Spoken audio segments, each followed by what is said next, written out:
బ్రహ్మర్షి పితామహ పత్రిజీ బ్రహ్మర్షి పితామహ పత్రిజీ బ్రహ్మర్షి పితామహ పత్రిజీ.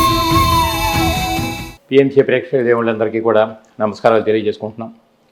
మన పిఎంసి ఛానల్ ఆవిర్భవించిన తర్వాత అనేక రకాలైనటువంటి శీర్షికల్లో ప్రజలకు ఉపయోగకరమైనటువంటి ఎంతోమంది దగ్గర నుంచి నాలెడ్జ్ని మనం స్వీకరిస్తున్నాం.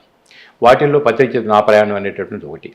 ఎంతోమంది పిరమిడ్ మాస్టర్స్ అసలు వాళ్ళ పర్పస్ ఆఫ్ లైఫ్ ఏమిటి, పత్రికని ఎందుకు కలవాల్సి వచ్చింది, ఆధ్యాత్మిక మూలాల్లోకి వెళ్ళాలంటే పత్రిక ఇచ్చినటువంటి జ్ఞానం ఏ విధంగా ఉన్నది అనేటటువంటి ఎన్నో అంశాల మీద ఇప్పటికే మనం ఎంతోమంది పిరమిడ్ మాస్టర్ దగ్గర నుంచి విన్నాం. మనకి అట్లా ఈరోజు మన ముందుకి కాళాదిరెడ్డి గారు వచ్చున్నారు.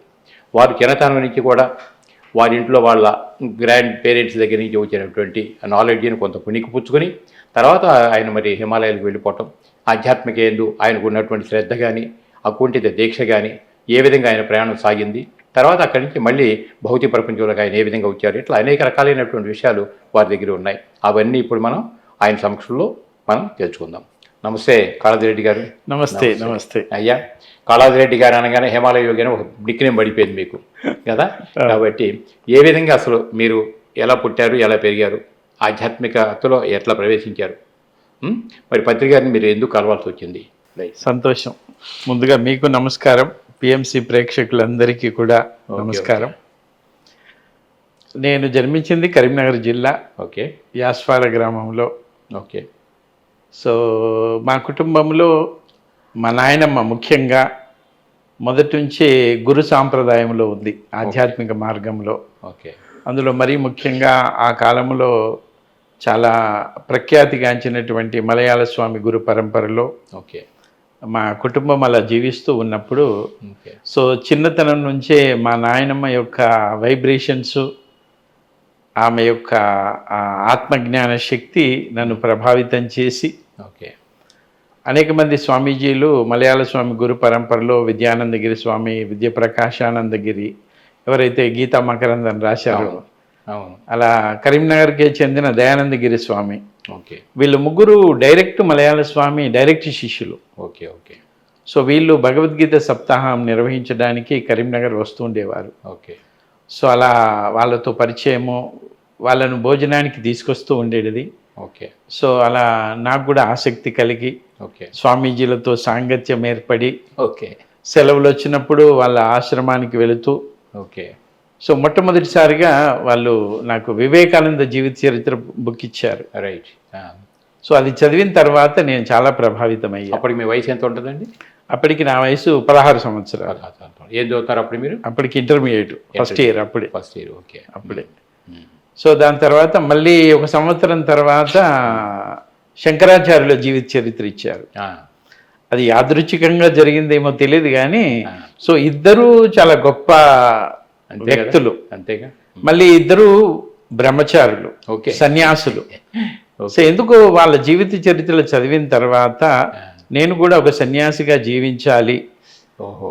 ఎందుకంటే సన్యాసిగా జీవిస్తే మనం పూర్తి సమయాన్ని ఆధ్యాత్మికతకు, సమాజానికి వినియోగించవచ్చు అన్నది వాళ్ళిద్దరి నుంచి స్ఫూర్తిని పొంది. ఓకే. సో చిన్నప్పటి నుంచి మాది ఆధ్యాత్మిక కుటుంబము, అందులో ముఖ్యంగా నాయనమ్మ గారు ఆ గురు పరంపరలో ఉన్నారు కాబట్టి సో తల్లిదండ్రుల నుంచి మంచి అనుమతి లభించింది. యా, గట్టి బీజాలు. సో దాని తర్వాత అలా హిమాలయాలకు వెళ్ళడం. అంటే స్టడీస్ ఎంతవరకు ఆపేశారు మీరు? ఇంటర్మీడియట్ వరకే. ఇంటర్వ్యూతో స్టడీస్ ఆగిపోయింది. రైట్. సో దాని తర్వాత మొదట్లో కాశీ వెళ్ళా. ఓకే. ఎందుకంటే వీళ్ళ బ్రాంచ్ ఉంది అక్కడ, మలయాళ స్వామి గురు పరంపరది. మీరు అలా కాశీ వెళ్ళటానికి అటు వెళ్ళిపోవటానికి ఫ్యామిలీ ఇంట్లో మీ పేరెంట్స్ యొక్క అభ్యంతరాలు కానీ ఏమీ లేదు, వాళ్ళ అనుమతితోనే. ఓకే. అయితే అందులో ముఖ్యంగా మా నాయనమ్మ చాలా సంతోషించారు. ఓకే. సో దాని తర్వాత అక్కడికి వెళ్ళి ఇక అక్కడి నుంచి ప్రయాణం, వేదాధ్యయనం, ఉపనిషత్తులు, కంప్లీట్గా ఆధ్యాత్మికత. సో దాని తర్వాత కాశీ గంగా నదిలో స్నానం చేస్తూ ఉన్నప్పుడు అఘోరీలు, నాగబాబాలు పరిచయం అవ్వడం, వాళ్ళు నన్ను గమనించడం, అక్కడ చేసేటువంటి నా సాధనలతోనే మళ్ళీ గురువు గారి దగ్గరికి వచ్చి సో ఈ వ్యక్తిని మాకు అప్పగిస్తే బాగుంటుంది అన్నప్పుడు సో మలయాళ స్వామి గురు పరంపరలో ఉన్నటువంటి ఆ స్వామీజీ సో ఓకే మీకు కావాలంటే తీసుకెళ్ళండి అనడం. సో అలా నాకు తెలియకుండా నా ప్రమేయం లేకుండా నడిపింపబడ్డారు. నడిపింపబడ్డాను అలా. ఓకే. సో అలా టోటల్గా ఒక 11 సంవత్సరాలు, 9 సంవత్సరాలు హిమాలయాల్లో ఓకే. మన హిందూ సాంప్రదాయం ప్రకారంగా ఒక సన్యాసిగా. ఓకే. బట్ ఈ సన్యాసిగా ఉన్నా కూడా అనేక రకాల సాధనలు, అఘోరి సాధన, నాగాబాబాలది, హఠయోగము, క్రియాయోగము, ఏదైతే లహరి మహాశయ మావతార్ బాబా గారు బోధించారో, సో అలా నాద సాధన, శబ్ద సాధన, సో ఇలా అనేక రకాలు. ఓకే. ఓకే. అంటే ఇది నేర్చుకోవాలి అన్న తపన కూడా నాకు లేదు. ఒక తపన మాత్రం ఉంది, ఏది నన్ను నేను తెలుసుకోవాలి అన్నది మాత్రము చిన్నప్పటి నుంచి బలీయంగా ఉంది. ఓకే. సో ఆ క్రమములో ఏ స్వామీజీ గెలిచినా నాయనందమ్మ ద్వారా వచ్చిన సంస్కారము, గురువుల పట్ల శ్రద్ధ, భక్తి, సేవాభావము. సో అలా 8 సంవత్సరాలు హిమాలయాల్లో అనేక ప్లేసెస్, చార్ధామే కాకుండా సో మానస సరోవరము, అమర్నాథ్, అన్ని చోట్లలో అప్పుడు కాలినడకన ప్రయాణం చేస్తూ, మరి యుక్త వయసు కదా. ఓకే. సో అనేక రకాల సాధనలు చేస్తూ, ఓకే. బట్ ఎన్ని చేసినా ఏదో రకమైన ఒక అసంతృప్తి ఉండేది. రైట్. అంతటి చలికి మంచుకు తట్టుకొని గుహల్లో రోజుల కొద్ది సాధన చేస్తూ ఉన్నా, బట్ ఏదో తెలియని అసంతృప్తి. అప్పుడు ఒక టిబెట్ బౌద్ధ భిక్షు పరిచయం అవ్వడం, ఆయన ద్వారా ఆనాపానసతి ధ్యానం నేర్చుకోవడం, అప్పుడు అన్నింటికంటే ఎందుకో ఇదే సరి అయినది అనిపించి తిరిగి బుద్ధుని బోధనలు చాలా ప్రభావితం చేసి, ఇంకా బుద్ధుని గురించి అధ్యయనం చేయాలి, ఈ సాధనను ఇంకా కంటిన్యూ చేయాలి అన్న తపనతో ఆ భిక్షువుల ద్వారా మళ్ళీ ఆనంద బుద్ధ విహార అని ఒక ట్రస్ట్ పరిచయం కలగడం, వాళ్ళ ద్వారా బర్మా దేశం వెళ్ళడం, ఒక బౌద్ధ భిక్షువుగా ఇప్పుడు. సో అలా 2 సంవత్సరాలు బౌద్ధ భిక్షువుగా Burma, Tibet, Sri Lanka, Laos, Cambodia ఇలా బుద్ధిస్ట్ కంట్రీస్ తిరుగుతూ బౌద్ధ భిక్షుగా భిక్షాటన కూడా చేస్తూ, ఆనాపానసతి ధ్యానం చేస్తూ, బుద్ధుని యొక్క అధ్యయనాలు పాలి భాషలో ఉండి నేర్చుకొని అధ్యయనం చేస్తూ ఉన్నటువంటి క్రమములో అప్పటి వరకు నేను చాలా స్ట్రాంగ్గా ఉన్నాను. నా తుది శ్వాస వరకు బౌద్ధ భిక్షుగానే జీవించాలి. మరి హిమాలయాలకు వెళ్ళినప్పుడు ఆ రకరకాల సాధనలో చిత్తపురుషులు, ఈ అంత అఘోరీలు వీళ్ళంతా కలిశారు కదా, ఆ చిత్తపురుషుల సాంగత్యంలో సాధన చేసినప్పుడు ఏదైనా ఒకటి అరా సిద్ధి కూడా ఏమైనా మీకు ఏమైనా సంక్రమించినాయా? సిద్ధులు వచ్చాయి. అప్పుడు ఆనాపానసతి తెలియనంత వరకు అవే గొప్పయి అనుకున్నాను. అందుకొరకు ఆ సిద్ధులను కూడా తెలియదు కాబట్టి కొన్ని ఉపయోగించుకోవడం కూడా జరిగింది. బట్ నేను మా నాయనమ్మ సంస్కారం అనన్నో, గురువుల యొక్క అనుగ్రహం అనన్నో కానీ తొందరగా దాన్ని రియలైజ్ కాగలిగాను. ఎందుకంటే సిద్ధులు కూడా స్వప్రయోజనానికి వాడకూడదు, లోక కళ్యాణం అయితే సిద్ధులు వాడచ్చు అంటారు. ఎస్. సో ఆ క్రమంలో నాకు తొందరగా ఆనాపానసతి ధ్యానం దొరకడం వల్ల సో నాలోనికి నేను ప్రయాణం చేస్తూ ఉన్నప్పుడు సో సిద్ధుల మార్గమే సరి అయింది కాదు. ఒకవేళ మనం చేస్తున్నటువంటి క్రమంలో సిద్ధులు వస్తాయి, సిద్ధులను వ్యక్తిగతంగా వాడుకోకూడదు, లోక కళ్యాణం కొరకు వాడడంలో తప్పు లేదు అన్నది తెలిసినప్పుడు ఆ కొన్ని సందర్భాలు, 1-2 సందర్భాల్లో మీరు అడిగారు కాబట్టి సో అప్పుడు తెలియనటువంటి స్థితిలో సిద్ధులు వచ్చాయి. ఎందుకంటే ఇంతమందితో ఉన్నాను కాబట్టి, అన్ని సంవత్సరాల తరబడి సాధన చేసినప్పుడు ఆటోమేటిక్గా సిద్ధులు కొన్ని వస్తాయి. సో వ్యక్తిగతంగా 2-3 సందర్భాల్లో వాడినప్పుడు సో ఆ సిద్ధిని అంత సాధన చేసి ఆ శక్తిని పొందినప్పుడు సో స్వప్రయోజనం కొరకు వాడినప్పుడు ఎంత శక్తి వృధా అవుతుందో అన్నటువంటి అనుభవ జ్ఞానాన్ని పొందాను. సో అది అంతగా రియలైజ్ అవ్వడానికి కారణం మాత్రం ఆనాపానసతి ధ్యానం అని చాలా స్పష్టంగా చెప్పగలుగుతాం. సో దాని తర్వాత ఇందులోకి వచ్చిన తర్వాత బుద్ధుని అధ్యయనం చేసిన తర్వాత ఇక ఎట్టి పరిస్థితుల్లో కూడా ఎవరు అడిగినా కూడా సిద్ధుల గురించి మాట్లాడకూడదు, ఆ టెక్నిక్స్ చెప్పకూడదు అన్నది ఒకటి అనుభవ జ్ఞానం వచ్చింది. కాబట్టి బౌద్ధ భిక్షువు అయిన తర్వాత మాత్రము ఎప్పుడు ఇక వాటి జోలికి వెళ్ళాలా, అనుభవం అయింది కాబట్టి. బట్ అయినప్పటికీ కూడా ఒక భిక్షువుగానే జీవించాలి అనుకున్నా, ఎందుకంటే ఇది సరి అయిన మార్గము అని. సో అలా చేస్తున్నటువంటి తరుణములో నా అంతరంగము నుంచే ఓకే. ఇన్ని సంవత్సరాలు భిక్షుగా ఉన్నావు, కానీ కాకపోతే నాకు ఎప్పుడైతే బుద్ధుని మార్గంలో ప్రయాణం చేస్తూ భిక్షుగా జీవిస్తూ ఉన్నానో నా అంతరంగం మాత్రము మైత్రేయ బుద్ధుని అన్వేషణలో ఉన్నాను. అంతకుముందు స్టార్టింగ్లో తెలియదు కాబట్టి మలయాళ స్వామి గురు పరంపరలో స్వామీజీలను గురువులుగా భావిస్తూ వాళ్ళకి సేవ చేస్తూ ఇదే సరి అయిన జీవితం అనుకున్నాను. కానీ ఆనాపానసతి ధ్యానం చేసిన తర్వాత ఆ కాలంలో బుద్ధుడు ఏదైతే బోధించాడో తిరిగి 2500 సంవత్సరాల తర్వాత మళ్ళీ ఇప్పుడు ఆ కాలంలో సిద్ధార్థ గౌతముని సమ్యక్ సంబుద్ధుడు అన్నారు. మళ్ళీ ఆయన చెప్పాడు 2500 సంవత్సరాల తర్వాత మైత్రేయ బుద్ధుడు ఈ భూమి మీదకి వస్తారు. ఆ మైత్రేయ బుద్ధుని ద్వారా తిరిగి మళ్ళీ ఆనాపానసతి ధ్యానం అన్నది విశ్వమంతా విస్తరిస్తుంది, వ్యాపిస్తుంది అన్నది చెప్పింది నాకు గుర్తుంది. ఎందుకంటే బుద్ధుని బోధనలు అధ్యయనం చేస్తున్నాను కాబట్టి ఇప్పటికీ బుద్ధ వాంగ్మయంలో ఈ టెక్స్ట్ ఉంది. అనేక సందర్భాల్లో బుద్ధుడు ఈ రకంగా చెప్పాడు అన్నది ప్రూఫ్ కూడా ఉంది. సో అది నేను బాగా పట్టుకున్నాను. ఓహో, అయితే మనం కూడా భిక్షువుగా జీవిస్తే మైత్రేయ బుద్ధునితో మనము మమేకం కావచ్చు, ఆయనతో కలిసి ప్రయాణం చేయొచ్చు. ఈ భావనతో నేను స్ట్రాంగ్గా హిందూ సాంప్రదాయ ప్రకారంగా ఎలాగైతే సన్యాసిగా అనుకున్నానో ఇప్పుడు భిక్షువుగా కూడా ఇలానే తుది శ్వాస వరకు బౌద్ధ భిక్షువుగా ఉంటూ ధ్యానము ధ్యాన ప్రచారం చేస్తూ ఉండాలి అన్న భావంతో అలా స్టిక్ అయి ఉన్నా. ఒకరోజు బర్మాలో మౌనంలో ఉన్నప్పుడు నా అంతరంగము నుంచి, ఎందుకంటే ఇంతకుముందు మీరు అడిగినప్పుడు ఆ సిద్ధుల మార్గం చూశాను కాబట్టి ఆ రూపము మహాత్ములు దేవి దేవతలు కనిపించడము అప్పుడు అది గొప్పది అనుకున్నా. బట్ ఈ సరి అయిన ధ్యానంలోకి వచ్చిన తర్వాత అవి కనిపించిన, ఎందుకంటే అద్భుతంగా చెప్తాడు బుద్ధుడు ఒక సందర్భంలో, ఏ రూపం కనిపించినా ఏ నామము వినిపించినా అది మనోపరిధి కిందికే వస్తుంది.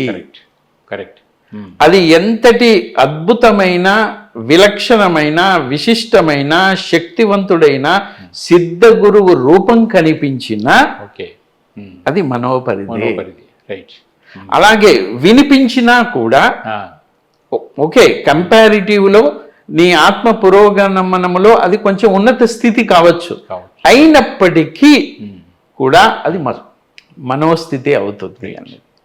సో నాకు అలా నా అంతరంగం నుంచి అంతర్వాణి వస్తూ ఉన్నప్పుడు నేను అనుకున్నాను, లోపల నుంచి ఏమొచ్చింది అంటే, నువ్వు ఏ మైత్రేయ బుద్ధినికైతే అన్వేషిస్తూ ఉన్నావో నీవనుకున్నట్టు బుద్ధ వాంగ్మయంలో ఉన్నట్టు 2500 సంవత్సరాల తర్వాత మైత్రేయ బుద్ధుని యొక్క పునరాగమనము అని ఉంది, అంతవరకు సత్యం. కానీ నీవనుకుంటున్నట్టు బౌద్ధ భిక్షువులు భావిస్తూ ఉన్నట్టు ఆ మైత్రేయ బుద్ధుడు భిక్షువుగా ఒక సన్యాసిగా ఈ పరంపరలో ఈ సమయంలో అలా జీవిస్తూ ఉండడము అన్నది సరి అయింది కాదు. సో నువ్వు ఏ మైత్రేయ బుద్ధునికైతే అన్వేషిస్తూ ఉన్నావో ప్రస్తుత కాలమాన పరిస్థితుల్లో ఆ మైత్రేయ బుద్ధుడే సంసారములోనే నిర్వాణము అన్న నినాదంతో మైత్రేయ బుద్ధునిగా ఈ భూమి మీదకి వచ్చి ఉన్నారు. సో ఎప్పుడైతే ఇది నా నుంచే వస్తుంది అన్నప్పుడు నేను మొదట్లో ఆశ్చర్యపోయా. ఎందుకంటే మనం అంటాం యద్భావం తద్భవతి. మరి అలాంటప్పుడు ఇన్ని సంవత్సరాల నుంచి నేను సన్యాసిగా భిక్షువుగా జీవించాలి అనుకుంటూ ఉన్నప్పుడు ఇప్పుడు మళ్ళీ ఎవరో కాదు, నా అంతరంగము నుంచి నా అంతర్వాణి ఇక భిక్షు జీవితం చాలు, సంసారములోనే నిర్వాణము అన్న నినాదము ఇప్పటి మైత్రేయ బుద్ధుని యొక్క నినాదం. అంటే ఇప్పుడున్న కాలమాన పరిస్థితులు సో ఫస్ట్ నేను ఆశ్చర్యపోయా, అసలు ఇది నా నుంచేనా, నా భావం కాదు కదా, నేను ఎన్నడూ మళ్ళీ సంసార జీవితంలోకి వెళ్ళాలి అన్న ఏ ఆలోచన లేదు. బట్ ఇప్పుడు నా అంతరంగం నుంచి వస్తుంది, సరే ఇదేదో మాయ. దాని తర్వాత బుద్ధుడేమో మారుడు అంటాడు, హిందూ సాంప్రదాయం ప్రకారం మాయ అంటాడు. సో ఇది ఏదో అయి ఉంటుందిలే అనుకొని నేను దాన్ని ఇగ్నోర్ చేశా, పట్టించుకోవాలా. ఎందుకంటే నేనైతే ఫుల్ క్లారిటీతో ఉన్నా. సో ఈ భిక్షు జీవితంలో ఆనందంగా ఉన్నా, ఆరోగ్యంగా ఉన్నాను ఓకే. అనుకున్నప్పుడు అది ఒక రోజు కాకుండా 2 రోజులు కాకుండా కంటిన్యూగా 7 రోజులు రిపీట్ అయింది. సేమ్ విషయం. మళ్ళీ ఏమొస్తుంది, ఆ మైత్రేయ బుద్ధుడు సమ్యక్ సంబుద్ధుడైతే చెప్పాడో కావాలి అంటే నీకు ఈ సిద్ధులు వచ్చాయి, నీ జన్మ పరంపరలు తెలుసు కాబట్టి ఇప్పుడు ఉన్నటువంటి వ్యక్తి అప్పుడు ఆ సమ్యక్ సంబుద్ధుడు ఏదైతే స్పష్టంగా వివరించాడో ఆ సమయంలో నువ్వు ప్రత్యక్ష సాక్షివి. ఓకే. మళ్ళీ నేను ఆశ్చర్యపోయాను. ప్రత్యక్ష సాక్షి అంటే సో నేను ఆ కాలంలో బుద్ధుని టైంలో సారిపుత్రుడిని అన్న క్లారిటీ నాకు ఉంది. అంటే శిష్యగణంలో ఉన్నాను, మంచి పాత్ర, ఆ క్లారిటీ నాకుంది. సో ఇప్పుడు మళ్ళీ నా అంతర్వాణి ఏం చెప్తుంది అంటే నువ్వు సంసారంలోనే నిర్వాణము అన్నది మైత్రేయ బుద్ధుడి ఇప్పటి నినాదము అన్నది నువ్వు అంగీకరించడం లేదు కదా. ఓకే. కానీ అప్పుడు ఆ సమ్యక్ సంబుద్ధుడు సిద్ధార్థ గౌతమ బుద్ధుడు ఎప్పుడైతే ఈ వచనం చెప్పాడో అప్పుడు నువ్వే ప్రత్యక్ష సాక్షివి. ఓకే. అందుకొరకు ఆ మైత్రేయ బుద్ధుడు ఎవరు అన్నది కూడా అప్పుడు కూడా సమ్యక్ సంబుద్ధుడు సిద్ధార్థ గౌతముడు క్లారిటీ ఇచ్చాడు.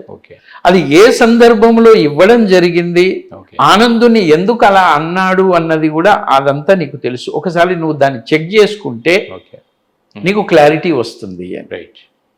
సో ఇదేదో బాగుంది, ఎందుకంటే ఈ సబ్జెక్టు పట్ల మనకు క్లారిటీ ఉంది అని అలా వెళ్ళి చూసుకుంటూ ఉన్నప్పుడు సో ఆ టోటల్ విజన్. ఓకే.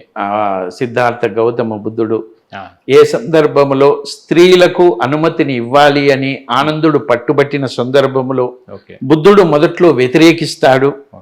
అప్పుడు ఆనందుడు నువ్వు ఇలానే పట్టుబట్టడం వల్ల నీకు కర్మలు అంటుతాయి, నీ వ్యక్తిగత జీవితము నీ స్వయ ఉద్ధరణను వదిలేసి నీ ఆత్మోద్ధరణను వదిలేసి ఇతరుల కొరకు నువ్వు ఇలా పాటుపడుతుంటే ఆ కర్మలు నీకు అంటుతాయి అని బుద్ధుడు వారించిన దీని కొరకు స్త్రీల యొక్క ఆత్మ జ్ఞానోద్ధరణ కొరకు ఎటువంటి సమస్యలు వచ్చినా ఎన్ని కర్మలు యాడ్ అయినా కూడా నేను సిద్ధము అని ఆనందుడు స్పష్టంగా చెప్పడం జరుగుతుంది. అప్పుడు వీళ్ళిద్దరి మధ్యలో ఉన్న ఈ సంభాషణ సారిపుత్రుడు చాలా స్పష్టంగా ప్రత్యక్షంగా వింటూ ఉంటాడు. ఓకే. సో అందుకొరకే చివరిగా ఆనందుడు అంతగా పట్టుపట్టి స్త్రీలకు సంఘ ప్రవేశం ఎప్పుడైతే ఇప్పించాడో ఆ సమయంలో బుద్ధుడు ఒక మాట అంటాడు. సో దీనివల్ల నువ్వు మళ్ళీ మినిమం ఈ జన్మ కాకుండా ఇంకా 9 జన్మలు ఎత్తవలసి ఉంటుంది. సో ఈ 9 జన్మల్లో నువ్వు అనేక రకాల మాన అవమానాలు అనేక రకాలు నేర్చుకుంటూ అప్పుడు నువ్వు మైత్రేయ బుద్ధుని యొక్క జన్మ తీసుకుంటావు అన్నది ఆ కాలంలో చెప్తూ ఉంటాడు. ఓకే. సో ఎప్పుడైతే ఈ కనెక్షన్ అన్నది నేను గుర్తు చేసుకొని ఈ క్లారిటీ ఉన్నప్పుడు మళ్ళీ లోపల నుంచి అంతర్వాణి ఏంటంటే ఆ ఆనందుడే ఈ మైత్రేయ బుద్ధుడు. ఓకే. ఓకే. సో వచ్చిన తర్వాత మరి కరెక్టే పత్రిజీ గారిని నేను చూడాల, పత్రిజీ గారి నుంచి వినాల. ఓకే. కానీ ఇది అంతర్వాణి ప్రబోధం ద్వారా ఓహో ఇది క్లారిటీ అంటే ఈ గత జన్మలు బుద్ధుంది ఇది చూసుకున్న తర్వాత సో లోపల నుంచి ఎస్. ఎందుకంటే మళ్ళీ బుద్ధుడు ఎంత స్పష్టంగా చెప్తాడు, పత్రిసారు కూడా చెప్తూ ఉంటారు, ధ్యానం చేస్తే మార్పు అన్నది అనివార్యం. ఓకే. శరీరంలో మార్పులు, మనస్సులో మార్పులు, ఆలోచనలో మార్పులు, నిర్ణయాల్లో మార్పులు. అప్పుడు నాకు అనిపించింది ఎస్. సో ఇప్పటి వరకు నేను తుది శ్వాస వరకు భిక్షువుగా జీవించాలి అనుకున్నా, కానీ ఇప్పటి కాలమాన పరిస్థితుల్లో కరెక్టే కదా, నేను భిక్షువుగా ఉంటే నేను అందరితో మమేకం కాలేను, కానీ అదే సంసారిగా ఉంటే అందరితో మమేకం కాగలుగుతాం, సో సహజంగా జీవించగలుగుతాం.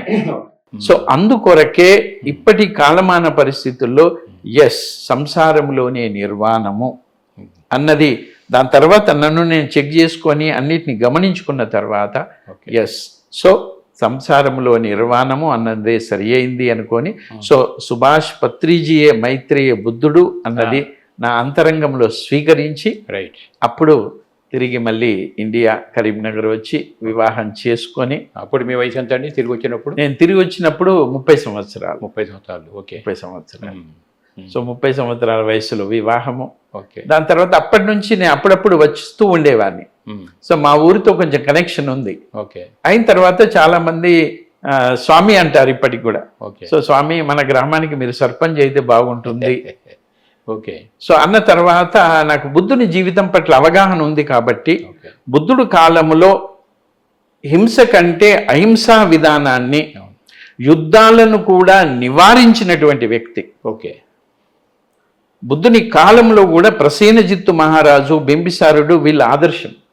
దాని తర్వాత బుద్ధుని తర్వాత కూడా అశోకుడి మనందరికీ తెలుసు. సో నాకు అనిపించింది ఎస్, బుద్ధుని విధానము, బుద్ధుని జీవన విధానము, బుద్ధుని ధ్యాన బోధనలు నిజంగానే మనం ఆచరించి చూపాలి అనుకొని, సరే వాళ్ళు ఎందుకు అడిగారో కానీ ఇది మనకు ఒక మంచి అవకాశము అనుకొని, సో గ్రామ ప్రజల కోరిక మేరకు సర్పంచ్గా పంచాయతీ ఎలక్షన్లు పోటీ చేయడము, గెలవడము. దాని తర్వాత అదే బుద్ధుని బోధనలు నేను ఆచరిస్తూ ఉన్నప్పుడు, ఇప్పటికి నేను సర్పంచ్ అయింది 2006 పీరియడ్లో, 2006 నుంచి 2011. ఓకే. దాని తర్వాత మళ్ళీ ఎలక్షన్లు వచ్చినా అప్పుడు రిజర్వేషన్ అయింది. అయినా కూడా నేను ఏ వ్యక్తిని అయితే నియమించానో ఆ వ్యక్తి గెలిచారు. ఇప్పటికీ కూడా వాళ్ళు అంటూ ఉంటారు, సార్ స్వామి మీరు వస్తే బాగుంటుంది. సో అలా అయిపోయిన తర్వాత మళ్ళీ జెడ్పీటీసీ ఎలక్షన్లు వచ్చాయి. అప్పుడు మళ్ళీ నన్నే ఉండమన్నారు. కానీ ప్రకృతి, అందుకే నేను మొదటి నుంచి గురు పరంపర అన్నా, నేచరు అన్నా, విశ్వగురువులు అన్నా నేను దీన్ని బాగా నమ్ముతాను. మీరు చూడండి 11 సంవత్సరాలు నేను హిమాలయాల్లో ఉంటూ ఎప్పుడు ఓటు వేయనటువంటి వ్యక్తిని అది ఓటర్ లిస్టులో నా పేరు ఉంటేనే గ్రామ పంచాయతీ ఎన్నికల్లో పాల్గొన్నాను. ఇప్పుడు లైవ్గా ప్రత్యక్షంగా రాజకీయాల్లో ఉన్నప్పటికీ జడ్పీటీసీ ఎన్నికలప్పుడు ఓటర్ లిస్టులో నా పేరు లేదు, మిస్ అయింది. ఓకే. అది మిస్ అయ్యి చూడగానే వెంటనే నాకు అనిపించింది ఇది ప్రకృతి పరంగా జరిగింది అనుకొని, సరే నేను వద్దనుకున్నాను. ఆ టైంలోనే పత్రిజీ గారు కరీంనగర్ రావడం, ఒక పాంప్లెట్ ద్వారా చూసి వెళ్ళడం, అటెండ్ అవ్వడం, అక్కడి నుంచి సార్ నేను కలవాలి ఆ రోజు. కానీ లోపల నుంచి తప్పకుండా పత్రిజీ గారిని కలవాలి అన్న ఉద్దేశం, ఆ అంతర్వాణి మళ్ళీ రావడం, సార్ని కలవడం. సార్ని కలిసిన తర్వాత ఇక అక్కడి నుంచి 2016లో నుంచి పత్రి సార్తో ప్రయాణం. మళ్ళీ సరికొత్త జీవితం. Okay. 2016. Okay. First time sir చూడగానే మీకు ఎట్లా ఫీల్ అయ్యారు? సార్ ఎట్లా స్పందించారు? సో ఫస్ట్ కరీంనగర్లోనే ఏదంటే పాంప్లెట్ ద్వారా వచ్చాను, నేను కూర్చున్నాను. సారు ఫ్లూట్ వాయించారు, దాని తర్వాత అనుభవాలు చెప్పించారు. అప్పుడు చూపించిన తర్వాత చెప్పినప్పుడు నేను పెద్దగా ఫీల్ కాల. ఏంటంటే మనకు తెలిసిందే బోధించారు, మనం కూడా ఇప్పుడు అదే బోధిస్తున్నాము అనుకొని సార్ను చూసినాను. అందరు షేక్ హ్యాండ్ ఇస్తున్నారు, బట్ పెద్దగా నాకు అనిపించలా. సో నేను ఇంటికి వెళ్ళిపోయా. కానీ ఇంటికి వెళ్ళిన తర్వాత రాత్రి పడుకున్న తర్వాత బహుశా రాత్రి 12-12:30 మధ్యలో మేల్కవ వచ్చి మళ్ళీ సేమ్ బర్మాలో 1998లో ఏది రిపీట్ అయ్యి, ఏది సంసారంలో నిర్వాణము అన్నది, మైత్రేయ బుద్ధుడే సుభాష్ పత్రిజీ అన్నది మళ్ళీ ఇప్పుడు క్లారిటీ వచ్చి లేదు తప్పకుండా. ఇక సంసారంలో నిర్వాణము అన్న నినాదంతో వివాహం చేసుకున్నావు, ఇటు వ్యాపారం చేశావు, ఇసుక వ్యాపారం కూడా చేసింటి, సర్పంచ్ అయ్యావు, రాజకీయాలు అంటే ఒక మానవ జన్మ తీసుకున్న తర్వాత ఎన్ని అనుభవాలు పొందాలో, బ్రహ్మచారి నుంచి అన్ని అనుభవాలు పొందావు. ఇప్పుడు సమయం వచ్చింది పత్రిజీ గారిని కలవాలి, పత్రిజీ గారితో ప్రయాణం చేయాలి అనేది లోపల నుంచి స్ట్రాంగ్. అలా వచ్చిన తర్వాత సరే అప్పుడు గూగుల్లో చూసినప్పుడు కర్తాలు వచ్చింది, సరే వెళ్ళి చూద్దాము అనుకొని ఫస్ట్ టైం వెళ్ళినప్పుడు నేను మా ఆవిడ మేడం కూడా తీసుకెళ్ళిన తర్వాత అక్కడ ఎవరు మనకు తెలియదు. వెళ్ళాము, పిరమిడ్లోకి వెళ్ళి కొద్దిసేపు ధ్యానం చేసుకున్నాము. దాని తర్వాత బయటకు వచ్చినప్పుడు దామోదర్ రెడ్డి గారు చూశారట. ఆయన పరిచయం అయ్యి అడిగి మీరు సార్ని కలిచారా అంటే లేదు అన్నాను. సార్ను మీరు తప్పకుండా కలవండి అన్నారు. సార్ను కలవడానికి నన్ను బాగా ప్రేరేపించింది మాత్రం దామోదర్ రెడ్డి గారు 100%. సో మరి నేను పిఎంసి ముఖంగా దామోదర్ రెడ్డి గారికి ఒకసారి ధన్యవాదాలు చెప్పుకుంటాను. సో దాని తర్వాత చెప్పారు 2016 ఆగస్టు మే 30వ తేదీన ఫోన్ చేశారు. ఆయన అప్పుడు కర్తాల్లో ఉన్నారు.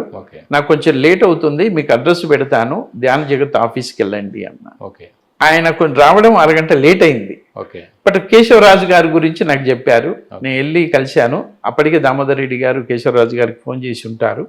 వెళ్ళగానే ఓహో మమ్మల్ని దాము పంపించాడు అన్నారు. అవును అన్నాను. సో కేశవరాజు గారు పత్రి సార్తో పరిచయం చేయించారు. సో ఈ సందర్భంగా కేశవరాజు గారికి కూడా నా ధన్యవాదాలు. ఓకే. సరే, పరిచయం చేయించిన ఆ సమయంలో పత్రిజీ గారు మౌనంలో ఉన్నారు. ఓకే. 2016 మే 30వ తేదీ. రైట్. సార్ దగ్గరికి వెళ్ళేటప్పుడు నేను అప్పటి వరకు నేను డైరీ రాస్తూ ఉంటాను, నా అనుభవాలు రాస్తూ ఉంటాను.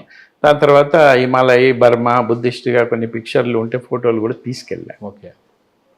సో తీసుకెళ్ళి సార్కు చూపిస్తే సారు చాలా శ్రద్ధగా డైరీ చదివారు. ఓకే. ఫోటోలు కూడా చూశారు. ఓకే. చూసిన తర్వాత ఒక పేపర్ తీసుకొని సారు రాసిన మొట్టమొదటి సెంటెన్స్, బుద్ధుని కాలములో బౌద్ధ భిక్షువులుగా బుద్ధుని సాంగత్యంలో జీవించాము. స్వామీజీ, మీ కొరకు 11 సంవత్సరాల నుంచి ఎదురు చూస్తూ ఉన్నాను. ఓయ్, సార్ రాశారు. సార్ పేపర్ మీద రాశారు. బాగుంది. దాని తర్వాత నెక్స్ట్, పిరమిడ్ సెంటర్లన్నీ కేంద్రాలను మీరు సందర్శిస్తూ ఆనాపానసతి ధ్యానాన్ని బోధించాలి. ఓకే. ఇది రెండోది. దాని తర్వాత మళ్ళీ అప్పుడు మేలో నేను కలిసింది, ఇంకా నా ఫస్ట్ ధ్యాన మహాచక్రం అటెండ్ కాలే, ఇంకా డిసెంబర్. సో డిసెంబర్లో జరిగే ధ్యాన మహాచక్రం వరకు ఓకే, ఒక 200 పేజీలు ఉన్న మీ జీవిత చరిత్ర ఒక బుక్గా రావాలి అని అప్పుడే రాశారు. ఓకే. ఓకే. సో సారు ఏది రాసినా కూడా నేను, ఎందుకంటే మనకు గురువుల పరంపరలో మా నాయనమ్మ నేర్చుకున్నాం కాబట్టి ఎస్ ఓకే అనడం. అన్న తర్వాత సారు మిగతా వాళ్ళు వచ్చిన వాళ్ళకి అప్పుడు నవకాంతు, ఆనంద్ కూడా ఆ సమయంలో ఉన్నారు, ఇద్దరు. రైట్. సో స్వామీజీ అనుభవాలు వినండి అన్నప్పుడు సారు వినిపించారు. అన్న తర్వాత ఎందుకు నాకు అనిపించింది, సార్ ఒక వారం రోజులు మీతో ప్రయాణం చేస్తా. బాగుంది. స్పష్టంగా చెప్పాను సార్తో, సార్ ఒక వారం రోజులు మీతో ప్రయాణం చేసిన తర్వాత నేను నిర్ణయం తీసుకుంటాను అని చెప్పాను. రైట్. సారు నవ్వి మళ్ళీ పేపర్ తీసుకొని, స్వామీజీ ప్రస్తుతం నేను అమెరికాకి వెళ్తున్నాను, అమెరికా వెళ్ళిన తర్వాత మీరు వచ్చి నాతో మీరు అనుకున్నట్టు 7 రోజుల్లో నాతో మీరు ప్రయాణం వచ్చిన తర్వాత ఓకే. సో అయిపోయింది అక్కడికి. ఓకే. సార్ వెళ్ళారు, తిరిగి వచ్చారు. అప్పటి వరకు నేను మళ్ళీ కడతాలు వెళ్ళాలా, ఆ కాంటాక్ట్లో లేను. ఓకే. కానీ విచిత్రం చూడండి, సార్ వచ్చిన తర్వాత వెంటనే దామోదర్ రెడ్డి గారికి చెప్పి ఆ కరీంనగర్ స్వామీజీకి ఫోన్ చేయాలి, కరీంనగర్ స్వామీజీకి ఫోన్ చేయాలి. ఓకే. సార్ ఫోన్ చేసి దామోదర్ రెడ్డి గారు చేసి, గురుగారు మీతో మాట్లాడతారట. ఓకే. నేను ఆశ్చర్యపోయా, అసలు నేను మర్చిపోయా, వాస్తవం చెప్తున్నా, నేను మర్చిపోయా. అన్న తర్వాత స్వామీజీ మీరే అన్నారు కదా నాతో ప్రయాణం చేస్తాను 7 రోజులు, దాని తర్వాత నిర్ణయం తీసుకుంటాను అన్నారు కదా, నేను వచ్చాను, మీరు రండి. ఓకే. బాగుంది. సో వెళ్ళిన తర్వాత ఆ రోజు సాయంకాలం కర్తాల్లో ఉన్నాం. ఓకే. సో తెల్లారి ప్రయాణం స్టార్ట్ సార్తో పాటు. బాగుంది. ఆగస్టు 9వ తేదీ. రైట్. నాకు బాగా గుర్తు. ఓకే. సో అక్కడి నుంచి ఫస్ట్ తాడేపల్లిగూడెం వెళ్ళి, ఆ నుంచి వశిష్ఠ గౌతమి, ఓకే, ఆ నుంచి ద్వారకా తిరుమల, అక్కడ నుంచి అప్పుడే మన రామరెడ్డి గారి మానస సరోవరం ఓపెనింగ్. ఓహో. సో ఇలా ఇక్కడ నుంచి మళ్ళీ నెక్స్ట్ ఒంగోలు, నెల్లూరు, దాని తర్వాత చిత్తూరులో అప్పుడు అక్కడ స్పిరిచువల్ టాబ్లెట్స్ ఉంది. ఓకే. సో ఇన్ని చోట్ల, ప్రతి చోట్ల పత్రి సారు నాతో మాట్లాడిపిస్తూ ఉన్నారు. ఓకే. అక్కడ కూడా నేనేమన్నా ఇంత అయిపోయిన తర్వాత చివరిది సారు తిరుపతి నుంచి చెన్నై వెళ్ళాలి. ఓకే. నాతో పాటు కేశవరాజు గారు ఉన్నారు. ఓకే. అయిపోయిన తర్వాత ఇక సారు రేపైతే మార్నింగ్ వెళ్ళిపోతారు. ఓకే. ఈ మార్గ మధ్యంలో వెళ్ళేటప్పుడు ప్రతి పిరమిడు చూపించారు నాకు. ఓకే. స్వామీజీ పిరమిడ్ శక్తి ఇలా ఉంటుంది. సో PSSMOలో శాకాహారము, ఆనాపానసతి ధ్యానంతో పాటు పిరమిడ్ నిర్మాణాలు, పిరమిడ్ శక్తి అని సారు ప్రతి చోట వెళ్ళిన కాడ కూర్చుని పెట్టుకుని చెప్తూ ఉన్నారు. ఓకే. ఈ పేర్లు ఉన్నాయి కదా, ఎందుకు నాకు అనిపించింది లాస్ట్, మరి సారేమో ధ్యానము బుద్ధుంది చెప్తున్నారు, ఓకే, శ్వాస మీద ధ్యాస. ఓకే, పాళీలో ఆనాపానసతి, తెలుగులో శ్వాస మీద ధ్యాస, బాగుంది. బట్ బౌద్ధ భిక్షువులుగా జీవించాము అన్నారు ఇద్దరం కలిసి బుద్ధుని టైంలో. అప్పుడు బౌద్ధ భిక్షువులకు చాలా శ్రేష్టమైనటువంటి విహార జేతవనము. ఓకే. మరి ఇన్ని పిరమిడ్లకు కానీ జేతవనం అన్నది దేనికి పేరు పెట్టలేదు అని అనుకుంటూ ఉన్నా. ఓకే. నిజంగా నేను అలా అనుకుంటూ ఉన్న ఆ సమయంలోనే సుధాకర్ ప్రభాకరు అక్కడికి వచ్చారు. రైట్. నాలో అనుకుంటున్నా, సార్ ఎందుకు ఇంత బుద్ధుని పట్ల ఏం చేసి పిరమిడ్లకి ఎన్నో పేర్లు పెట్టారు, రకరకాల పేర్లు, బట్ అన్నప్పుడు వాళ్ళిద్దరు వచ్చారు. వచ్చిన తర్వాత వెంటనే చూడండి, కేశవరాజు గారిని పిలిచి, సో మీ ప్రోగ్రామ్ చేంజ్, నేను చెన్నై వెళ్తాను, కానీ మీరు ఇక్కడ నుంచి హైదరాబాద్ వెళ్ళాలి కదా, హైదరాబాద్ వెళ్ళకుండా స్వామీజీని వీళ్ళు వచ్చారు కాబట్టి కొటాలా పిరమిడ్కు చూపించి, దాని తర్వాత చూపించిన తర్వాత అక్కడి నుంచి హైదరాబాద్ వెళ్ళండి అని చెప్పారు. రైట్. సరే అనుకున్నా. వాళ్ళిద్దరు రాత్రి 11 గంటలకు వెళ్ళాం కొటాల. వెళ్ళిన తర్వాత పడుకున్నాము. తెల్లారి లేచి పైన కొండ మీద పిరమిడ్ ఉంది కదా, సో పైకి వెళ్ళాం, కేశవరాజు గారు, నేను, ప్రభాకర్. వెళ్ళిన తర్వాత అక్కడ కూర్చుని ధ్యానం చేస్తూ ఉన్నప్పుడు లోపల నుంచి అనిపించింది, అంటే నేను 3 ఎగ్జాంపుల్ చెప్తాను. ఈ 7 రోజులు నేను ఎందుకు అన్నానో అన్నది మీకు క్లారిటీ ఇస్తాను. కిందికి దిగొచ్చాము, కాఫీ తాగుతున్నాము, శివప్ప గారు ఫోన్ చేశారు, గురుగారు మీతో మాట్లాడతారు. ఫోన్ తీసుకున్న తర్వాత ఇప్పటికీ నేను ఆ మాటలు మర్చిపోలేను. సార్ ఏమన్నారంటే, ఆ రోజు జేతవనములో బౌద్ధ భిక్షువులుగా ఎలా జీవించామో ఆ జేతవనానికి ఈ జేతవనం ఎలా ఉంది స్వామీజీ అని అడిగారు. ఫస్ట్ ఇది నా లోపలనే ఉంది, నేను అసలు సారుకు చెప్పలా. సారు వెళ్ళమన్నారు, వెళ్ళమన్నప్పుడు చెప్పలా. కరెక్టే. బట్ నేను ఫోన్ మాట్లాడుతున్నప్పుడు సో ఇక్కడ ఇదొకటి. దాని తర్వాత మధ్యలో నేను సార్ గమనిస్తూ ఉన్నప్పుడు ఈ 7 రోజుల లోపల అక్కడ నేను ఈ 7 రోజుల సార్తో ప్రయాణంలో ఫిదా అయ్యాను. శాకాహారం వల్ల కాదు, ఆనాపానసతి ధ్యానం వల్ల కాదు, పిరమిడ్ వల్ల కాదు. ఈ మధ్యలో నాకు ఒకటి ఉంది, ఏంటంటే గురువులు ఎన్నో బోధిస్తారు, కానీ ఆచరించే వాళ్ళు తక్కువ. నెంబర్ 1 ఆచరణ. ఈ ఆచరణలో కూడా సీనియర్లు, జూనియర్లు, ఈ వ్యక్తి ఎన్ని రోజులు నా దగ్గర శిష్యరికం చేశాడు, ఎన్నో ఈక్వేషన్లు ఉంటాయి, ఎందుకంటే నేను చూశాను కాబట్టి. కరెక్ట్. కానీ కొత్తగా నేను చూసింది ఏంటంటే పత్రిసార్లో ఒక వ్యక్తి తన దగ్గరికి వచ్చినప్పుడు, నేను అంతకుముందు అనేక మంది గురువులతో ఉన్న హిమాలయాల్లో కూడా పెద్ద పెద్ద వాళ్ళు, సిద్ధ పురుషులు కూడా, కానీ పత్రిసార్ మొట్టమొదటి ఒక ఆధ్యాత్మిక జ్ఞానిని చూశా. తన దగ్గరికి కొత్తగా వచ్చిన వ్యక్తిని కూడా అలానే చూస్తారు. సమత్వం, ఏదైతే సమత్వం యోగ ఉచ్యతే అని భగవద్గీతలో చెప్పి ఉందో, దాన్ని ప్రాక్టికల్ గా అప్పటి వరకు నేను ఏ గురువు దగ్గర చూడలే. ఫస్ట్ ఈ దగ్గర సమత్వాన్ని ఫస్ట్ బాగుంది. ఎందుకంటే ప్రతి గురువు చెప్తాడు, ఓకేనా వాళ్ళు ఏ పరంపర నుంచి వచ్చాడు, సరేలే తర్వాత కలుద్దాం, ముందు అయితే మీరు మాట్లాడండి, తర్వాత చూద్దాము అంటారు. కానీ నేను చాలా సందర్భాల్లో ఆ 7 రోజుల్లో కొత్త వాళ్ళు వస్తూ ఉన్నప్పుడు పాత వాళ్ళతోని ఒకే రకంగా పత్రిజీ గారు స్పందించడం చూశారు. బాగుంది. ఎందుకంటే సో మిగతా విషయాల్లో కూడా కొందరు బోధిస్తారు కానీ ఆచరించరు. సో పత్రిజీ జ్ఞానాన్ని కూడా క్లాస్ చెప్తున్నప్పుడు ఏ రకంగా క్లాసులో కాన్సెప్ట్ మాట్లాడతారో అంతకంటే ఫ్రీగా ఉన్నప్పుడు ఇంకా అద్భుతంగా చెప్తారు. కొందరు ఏమంటారు, ఏముంది లేదు నేను క్లాస్ చెప్పేటప్పుడు చెప్తాను అంటారు. కానీ నిజంగా ఏంటంటే ఒక వ్యక్తి క్లాసులో ఒక సబ్జెక్టు మీద, ఒక టాపిక్ మీద, ఒక కాన్సెప్ట్ మీద ఫ్లో అవుతుంది, కానీ చాలా ఫ్రీగా సహజంగా ఉన్నప్పుడు, అందుకనే మైత్రి భావన ఎక్కువ చెప్పి చెప్తారు, ఫ్రెండ్లీగా. సో అప్పుడు నాకు క్లారిటీ వచ్చింది, నిజంగానే పత్రిజీయే మైత్రియే బుద్ధుడు. కన్ఫర్మ్, అసలు కన్ఫర్మ్. ఎందుకంటే సహజంగా మిత్రత్వంతో ఉండడము, కాన్సెప్ట్ చెప్పడం వేరు.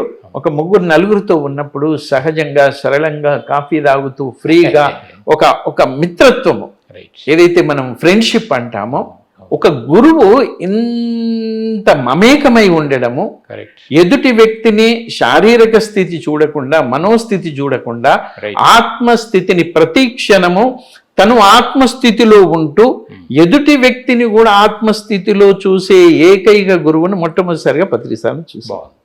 బాగుంది, గమనిక బాగుంది. అందుకే పత్రిజీ ఎక్కడికి వెళ్ళినా సంబోధించేటప్పుడు 1000 మంది ఉన్నా 10,000 మంది ఉన్నా ఆయన సంబోధన అంతా స్టార్టింగే my dear friends, my dear masters, my dear God's.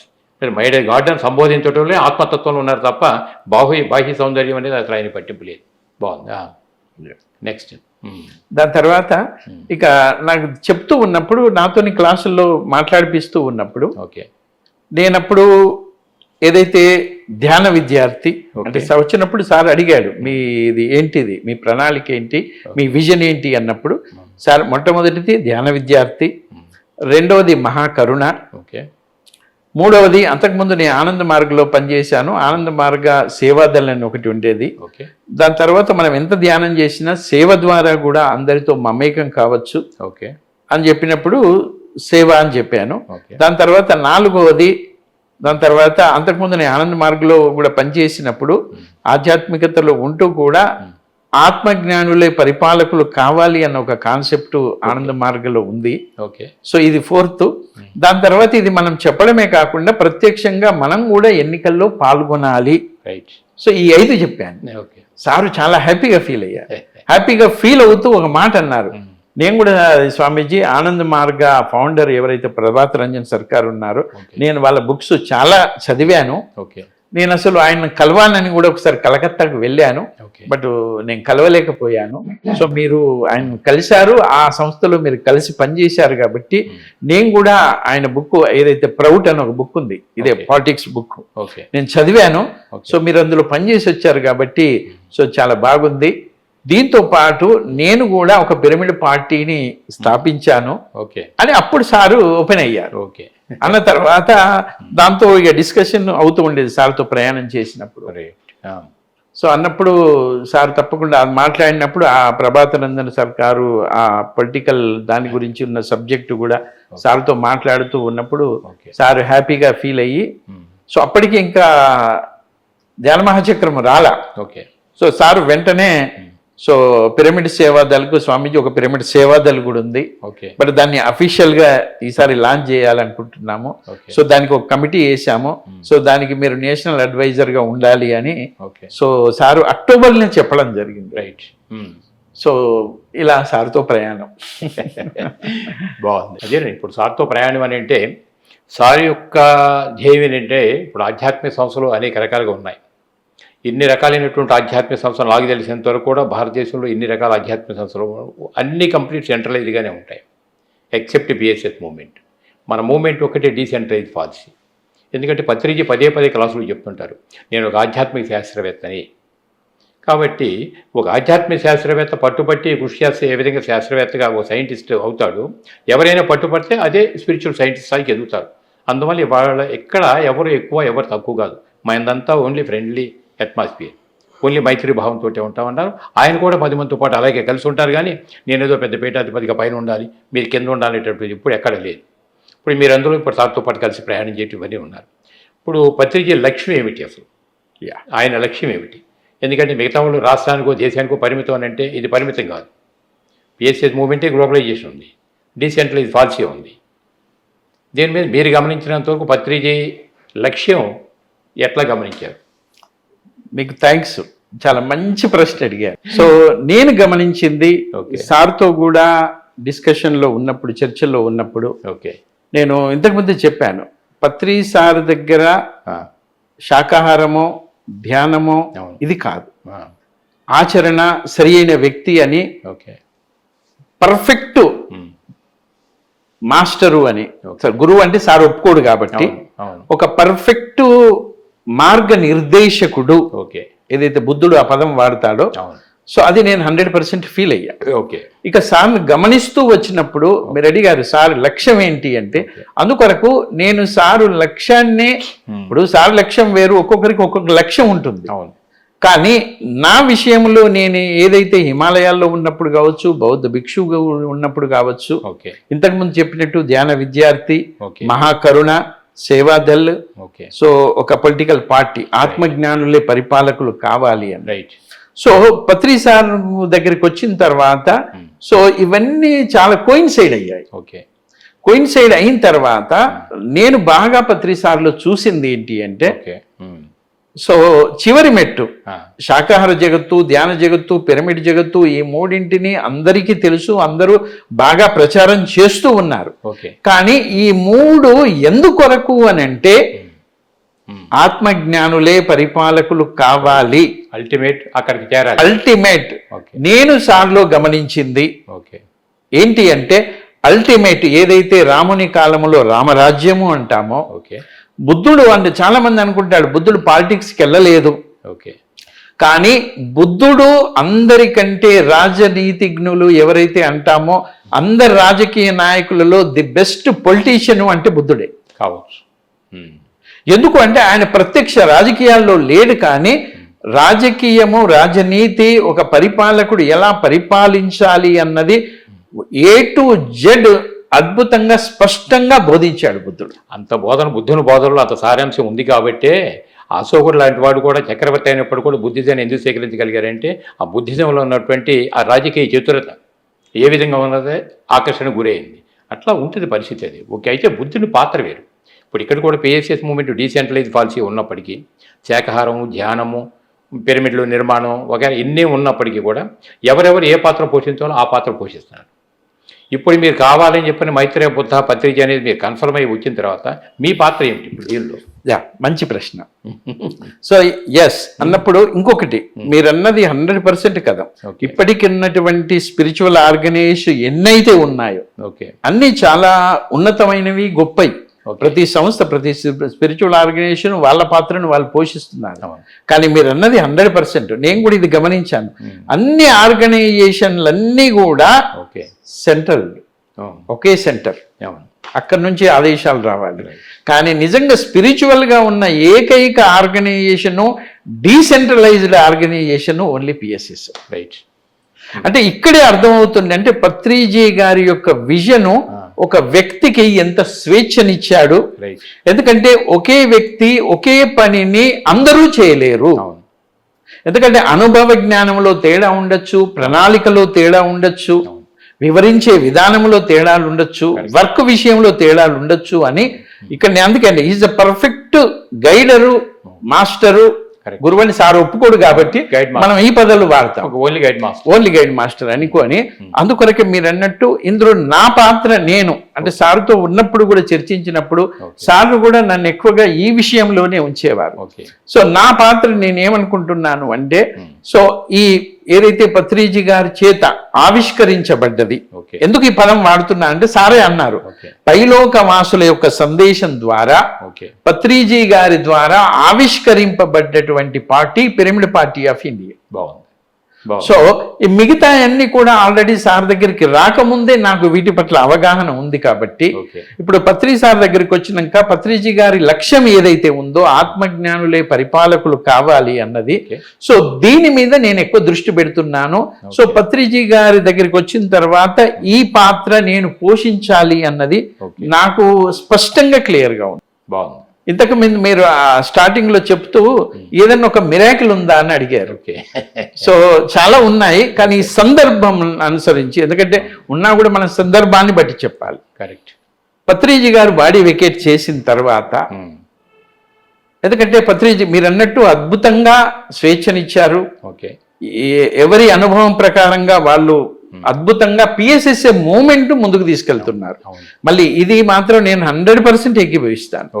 కొత్త వాళ్ళు కావచ్చు, పాత వాళ్ళు కావచ్చు, ప్రతి ఒక్కరూ పత్రిజీ గారి ద్వారా ఎంతో జ్ఞానాన్ని పొందారు కాబట్టి ఆ కృతజ్ఞత భావంతో వాళ్ళు సీనియర్లు, జూనియర్లు కొంతమందిని ఆమోదించచ్చు, ఆమోదించకపోవచ్చు, పిరమిడ్ మాస్టర్ల మధ్య అభిప్రాయ భేదాలు ఉండొచ్చు, కానీ ప్రతి పిరమిడ్ మాస్టరు పత్రిజీ ఆశయాన్ని ముందుకు తీసుకెళ్తున్నారు అనడంలో ఎటువంటి సందేహం లేదు. కరెక్ట్.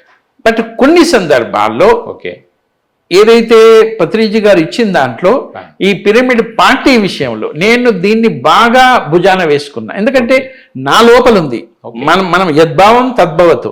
సో ఇవి అందరూ చేస్తున్నారు, మిగతా సంస్థల వాళ్ళు కూడా చేస్తున్నారు, కానీ ఏ సంస్థ గురువు కానీ ఏ సంస్థ యొక్క గైడర్ కానీ ఆత్మజ్ఞానులే పరిపాలకులు కావాలి అని అంత బాగా ముందుకొచ్చి ప్రత్యక్ష ఎలక్షన్లలో ఓకే. వారే ముందుండి నామినేషన్లు వేయాలి. ఆ ఎలక్షన్ టైంలో ఆ 2 మాసాలు పని చేయడం అన్నది నేను ఈ భూమి మీద ఉన్నటువంటి ఇప్పటికీ ఆధ్యాత్మిక సంస్థలో ఏ గురువును చూడలా. రైట్. సో నాకు పత్రిజీ గారు ఇది బాగా నచ్చింది. రైట్.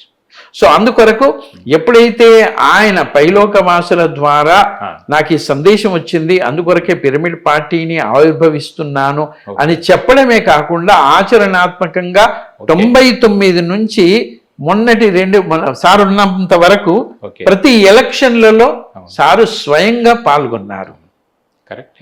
సో అలా పత్రి సార్తో ప్రయాణములో అన్ని కోయిన్సైడ్ అవుతూ అద్భుతంగా. సో ఇది ఆత్మజ్ఞానులే పరిపాలకులు కావాలి అన్నటువంటి పత్రిజీ గారి కాన్సెప్ట్ ను నాకు బాగా కనెక్ట్ అయింది.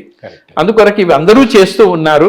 నా పాత్రను ఈ ఆత్మజ్ఞానులే పరిపాలకులు కావాలి అన్నటువంటి పిరమిడ్ పార్టీ ఆఫ్ ఇండియా ఏదైతే పత్రిజీ గారి ఆశయం ఉందో, సో దీనితో నేను బాగా కనెక్ట్ అయ్యి, సో పత్రిజీ గారు ఆశయం కొరకు నా పాత్రను ఈ రకంగా ఈ పిఎస్ఎస్ మూవ్మెంట్ లో నేను కొనసాగించాలి అన్న క్లారిటీతో నేను ముందుకెళ్తున్నాను. చాలా సంతోషం. ఎందుకంటే ఇప్పుడు పిరమిడ్లు కట్టేవాళ్ళు పిరమిడ్ కట్టినారు, ర్యాలీ చేసేవాళ్ళు ర్యాలీ చేస్తారు, క్లాసులు చెప్పేవాళ్ళు క్లాసులు చెప్తారు. అయితే పిరమిడ్ కట్టేవాళ్ళు క్లాసుకి వెళ్ళకూడదా, క్లాస్ చెప్పేవాళ్ళు పిరమిడ్ దగ్గరికి వెళ్ళకూడదు అనేది ఏమీ లేదు. పాత్ర పోషించడంలో ఎవరెవరు ఏ పాత్ర పోషిస్తారు అనే కానీ, బట్ అందరు పాత్రదారులు అన్ని పాత్రలను తిరుగుతూనే ఉంటారు. వంట చేయాలంటే 4 రకాల పాత్రలు కలిస్తేనే వంట ఎలా అవుతుందో, ఈ పిరమిడ్ మూమెంట్లో కూడా పిఎస్ఎస్ మూమెంట్లో కూడా ఎన్ని రకాల పాత్రలు కలిసే ఉంటాయి. బట్ సృష్టి అంటే భిన్నత్వం ఎలా అయితే ఉందో, పిఎస్ఎస్ మూమెంట్లో కూడా భిన్నత్వం ఉంటుంది, రకరకాలుగా వర్క్ చేయటంలో. బట్ ఆ వర్కంలో ఎవరి వర్క్ వాళ్ళు చేస్తుంటారు, అందుకంటే ఏం కాదు. బట్ మీ పాత్ర పోషణలో మెయిన్ పార్టీని మీరు మేజర్గా తీసుకుని, బట్ మిగతా అన్నింటిలో కూడా మీరు ఉంటుంది, మీ మూమెంట్ ఉంటుంది. క్లాసులు చెప్తారు, ర్యాలీకి వెళ్తారు, అన్నిటికీ వెళ్తారు. బట్ మేజర్ అది ఏ రోల్ ఎవరు ప్లే చేయాలన్న దగ్గర ఓకే. సో వెరీ హ్యాపీ స్వామి, వెరీ హ్యాపీ. మీకు పత్రిక చూస్తే నా ప్రయాణం అని అంటే ఎవరెవరు ఏ ప్రయాణాలు ఎంతవరకు ఎట్లా చేస్తారు, ఎవరెవరి పాత్ర ఏ విధంగా పోషింపబడుతుందన్న దానికి ఈ పత్రిక చూస్తే నా ప్రయాణం అనేటటువంటిది. ఓకే. మరి ఫిజికల్గా సారు ఉన్నంత వరకు ఒక రకంగా నడిచింది. ఇప్పుడు సారు శరీర విరమణ చేశారు. ఇప్పుడు మీ అభిప్రాయం 2 ముక్కల్లో. ఇది కూడా చాలా లాస్ట్ చివరి ప్రశ్న కూడా ఇంకా ఉత్తమమైన ప్రశ్న వేశారు. మీకు చాలా ధన్యవాదాలు, ఎందుకంటే అవకాశం ఇచ్చారు. ఓకే. సో నేను పత్రిజీ గారిని ఎప్పుడూ ఒక వ్యక్తిగా చూడలా. ఓకే. ఎందుకంటే నాకు పరిచయమే పత్రిజీ గారు ఒక శక్తిగా, రైట్, ఒక గైడర్గా గానే పరిచయం అయ్యారు. రైట్. అందుకొరకు నేను ఎప్పుడూ ఫిజికాలిటీకి, వ్యక్తి యొక్క రూపానికి, మీకు స్టార్టింగ్ లో చెప్పాను, ఆ బుద్ధుంది ఏదైతే నామ రూపాలకు అతీతమైంది అన్నది ఉందో, నేను పత్రిజీ గారిని కూడా అలానే చూశాను. రైట్. సో ఇప్పుడు మీకే నేను ఇంకో మీరు అన్నట్టు మిరాకిల్ అన్న విషయంలో నేనేం చెప్తాను అంటే, చాలా మంది ఇప్పుడు కాశిరెడ్డి నాయన గురించి ఉంది మనకు తెలిసి మన మూమెంట్ లో, ఎందుకంటే పత్రి సార్ కూడా అది కాశిరెడ్డి నాయనను అంతగా యాక్సెప్ట్ చేశారు. ఒకే కాలంలో 5 చోట్ల కాశిరెడ్డి నాయన గారు దర్శనమిచ్చారు అన్నది చాలా మంది చూశారు, నమ్ముతూ ఉంటారు. కానీ పత్రిజీ గారు భౌతికంగా లేకపోయినా పత్రిజీ గారిని నేను ఎలా ఫీల్ అవుతున్నాను ఇప్పుడు అని అంటే, ఎలాగైతే అర్జున్నికి విశ్వరూపం చూపించారో, సో కొత్త వాళ్ళు, ఎందుకంటే మీరు ఇంతకుముందు నేను, ఎందుకంటే కొత్తగా నేను క్లాసులు కూడా చెప్పడం మానేయాలి, క్లాసులకు కూడా వెళ్తున్నాను, ర్యాలీలకు వెళ్తున్నాను. వాళ్ళ అనుభవాలు వింటూ ఉన్నప్పుడు కొత్త వాళ్ళు చెప్పేది ఏంటంటే, పత్రి సార్ని సార్ మేము చూడలేదు, అసలు ఏంటో మాకు తెలియదు, కానీ క్లాస్ జరుగుతున్నప్పుడు అది వింటూ ఉన్నాం. పిఎంసి ఇక్కడ నిజంగా ప్రత్యేకంగా నేను ఈ విషయంలో పిఎంసిని చాలా అభినందిస్తాను. రైట్. చాలా మంది నేను క్లాసులకు వెళ్తూ ఉన్నప్పుడు చాలా మంది ఏం చెప్తారు అని అంటే, మేము టీవీ పెట్టుకుంటూ ఉన్నప్పుడు ఏదో టక్కన వెళ్తూ పిఎంసి ఇలా పెట్టి చూస్తూ ఉన్నాము, అందులో పత్రి సార్ యొక్క వింటూ ఉన్నప్పుడు, దాని తర్వాత కొంతమంది మాస్టర్ల అనుభవాలు వింటూ ఉన్నప్పుడు, ఓహో మానవుల ఆహారం శాకాహారమా, అయ్యో ఇన్ని రోజులు మనం తెలియక తిన్నామే అని పిఎంసి ఛానల్ చూసి మాస్టర్ల అనుభవాలు విని మేము ఈ మార్గంలోకి వచ్చాము. అలా ధ్యానం చేస్తూ ఉన్నప్పుడు అసలు పత్రి సార్ అంటే ఎవరో మాకు తెలియదు, కానీ ధ్యానంలో మరియు నిద్రపోయినప్పుడు కూడా పత్రి సార్ మాకు దర్శనం ఇచ్చి, నువ్వు కూడా ర్యాలీలకు వెళ్ళు, ర్యాలీల్లో పాల్గొను, నువ్వు కూడా క్లాసులు నిర్వహించు, నువ్వు కూడా ర్యాలీలు కండక్ట్ చెయ్యి, నిజంగా నేను చాలా మంది వింటూ ఉన్నా, ఆశ్చర్యపోతాను. వాళ్ళు ర్యాలీలో పాల్గొనడే కాకుండా పత్రి సార్ను చూడనటువంటి వాళ్ళు పిఎంసి ఛానల్ ద్వారా చూసి అందుకొరకు పత్రిజీ గారు భౌతికంగా లేరు, కానీ ఎలాగైతే బుద్ధుడు 2500 సంవత్సరాలు అయిపోయినా కూడా బుద్ధుని కాన్సెప్ట్లు మనం ప్రేరేపిత అవుతున్నామో, కొంతమంది ఇళ్లలో కూడా వాళ్ళు ధ్యానం చేయకపోయినా కూడా బుద్ధుని ఫోటోలు పెట్టుకుంటున్నారు. సో ఇలా నేను పత్రిజీ గారిని ఎలా భావిస్తున్నాను అంటే, ప్రతి ఒక్కరి వెనక నేనున్నాను. సినిమాలో ఒక ఉంటుంది పాట, ఆ నేనున్నాను అన్నటువంటిది ప్రతి పిరమిడ్ మాస్టరు, కొత్త వాళ్ళు కావచ్చు, ప్రతి శాకాహారి, ప్రతి ఆధ్యాత్మిక అభిలాషిని పత్రిజీ గారు భౌతిక శరీరంతో ఉన్నప్పుడు పరిమితమై ఉన్నారు.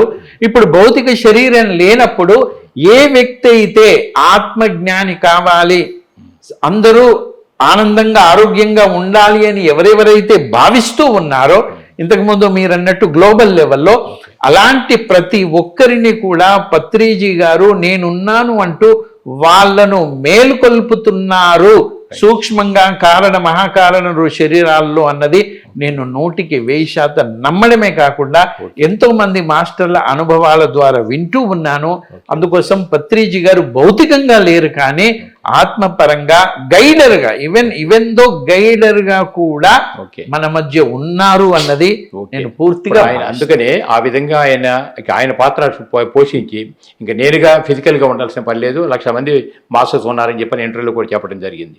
ఈ పరిస్థితుల్లో ఇక ఆయన దేహ విరమణ చేయడానికి డిసైడ్ అయ్యే ముందే మంచి ఛానల్ కావాలంటాం, పిఎంసి ఛానల్ కావాలని ఆయన కోరుకుంటాం.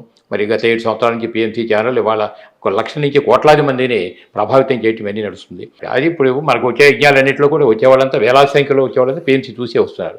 మీరు అన్నట్టు ఈ రోజు లక్షలు కాదు కోట్ల మంది అయ్యారు. ఓకే స్వామి, సో అందువరకు ఇదొక వెరీ హ్యాపీ స్వామి, చాలా సంతోషం, చాలా సంతోషం. ఫైనల్గా మీరు పిఎంసి ప్రేక్షకులు ఇచ్చేటటువంటి సూచన 2 ముక్కల్లో.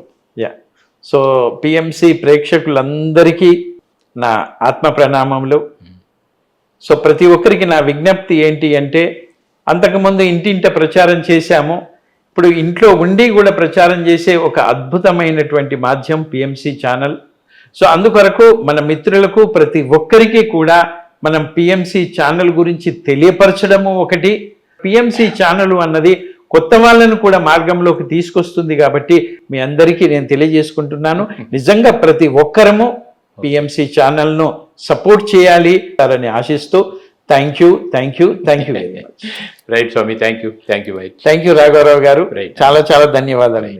ఇది మాస్టర్స్ కళారెడ్డి గారి యొక్క జీవితం, వారి అనుభవం, పత్రికతోటి వారి యొక్క కలయిక, పత్రికని కలయిక ముందు స్పిరిచువల్గా ఆయనకు ఉన్నటువంటి ఆ జర్నీ ఏదైతే ఉన్నదో అదంతా ఈయన పర్పస్ ఆఫ్ లైఫ్ ఈయన తెలుసుకున్న తర్వాత తిరిగి పత్రిక దగ్గర రావటం, మరి ఇప్పుడు ఆయన పాత్ర ఆయన ఏ విధంగా పోషిస్తున్న విషయాలని కూడా ఇప్పటివరకు మనం విన్నాం.